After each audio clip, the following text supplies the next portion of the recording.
پاکستان کے معروف اداکار 3 مہینے بیمار رہنے کے بعد آج انتقال کر گئے۔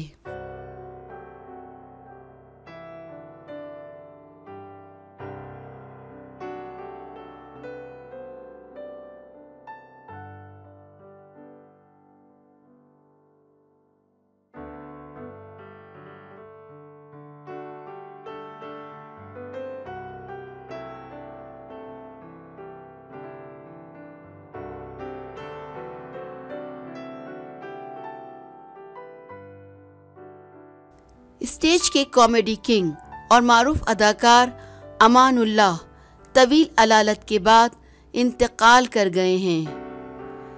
ایکسپریس نیوز کے مطابق امان اللہ پھیپھڑوں، گردوں اور دل کے عارضے میں مبتلا تھے۔ گزشتہ چند ماہ سے ان کی طبیعت مسلسل خراب چل رہی تھی اور وہ 3 ماہ کے دوران 3 سے 4 بار ہسپتال داخل ہوئے۔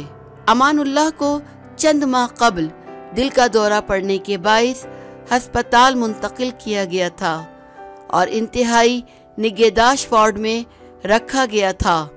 بعد ازاں طبیعت سنبھلنے کے بعد انہیں گھر منتقل کر دیا گیا تھا، لیکن انہیں کچھ وقت بعد ہی ایک بار پھر نمونیا اور دمہ کے اٹیک کے باعث ہسپتال منتقل کیا گیا تھا۔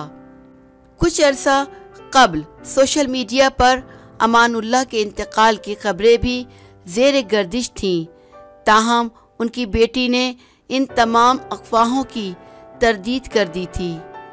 امان اللہ نے اپنے فنی سفر کے دوران ہزاروں اسٹیج ڈراموں میں لازوال کردار نبھائے۔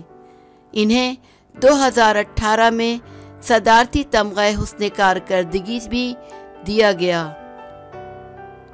وزیر اعظم عمران خان نے امان اللہ کے انتقال پر گہرے دکھ کا اظہار کرتے ہوئے مرحوم کے درجات کی بلندی اور لاحقین کے لیے صبر کی دعا کی ہے۔ وزیر اعظم نے کہا کہ مرحوم امان اللہ اسٹیج، مزاحیہ اداکاری اور ڈرامہ انڈسٹری کا قیمتی اثاثہ تھے۔